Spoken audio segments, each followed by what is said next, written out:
See here what I am saying here. It is not giving, it is giving weak reducing agents, and also it is the iodine is going to react with weak oxidizing agent and also weak reducing agent here. Okay, so coming to here, when you react with alkaline solutions, means basic solutions. So when you react with alkaline solutions, then what happens, this I2 will react with OH minus, which will give HOI plus I minus, means hypoiodate. Again when you do with alkaline, then it will give iodate. Okay, so this is giving iodate, it will be giving 2I minus plus 3H2O. Suppose there will be 3OHOI. Okay, so this is the reaction with alkali solutions, but these reactions will not give the correct balanced reactions. It will give in titration errors. Okay, so this iodometry or iodometric titrations cannot give, means this one will give what here, errors in titrations.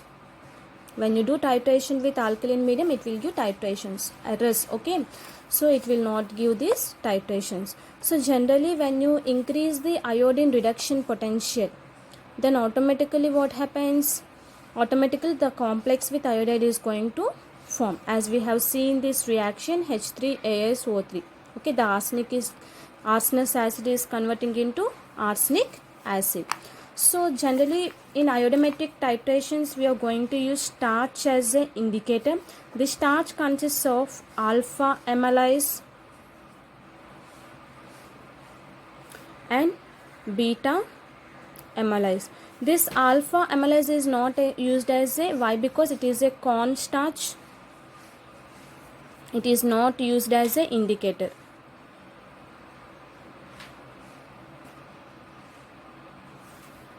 And coming to here, beta amylase. So beta amylase is used as a starch indicator. Why? Because here we are going to use reaction mixtures of potato, rice and root starch.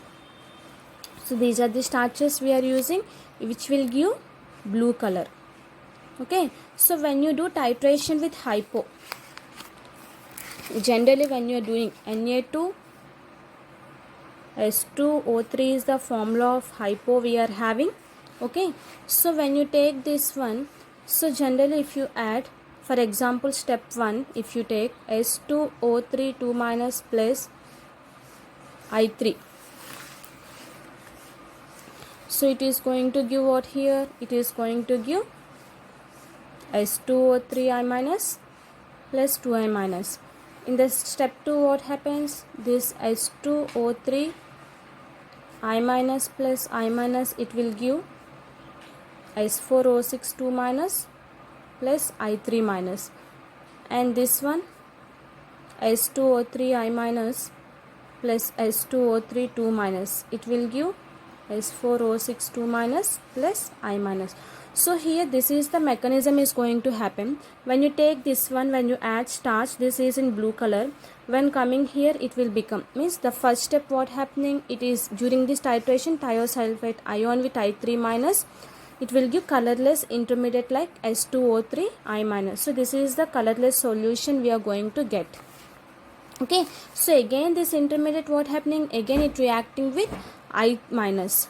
So means either it react with I minus, means to give color on starch, again it react with this molecule, so again at last it will give the blue color. Means when you add the starch indicator what happening, so for example if you take some of the solutions we are having, generally starch indicator is added for the, in iodine is a oxidizing agent here, which is taken in a conical flask, and hypo is taken in a burette. Okay, so when you taken in a burette, what happens here, when you are adding here, we are going to add starch as a indicator. When you add this indicator,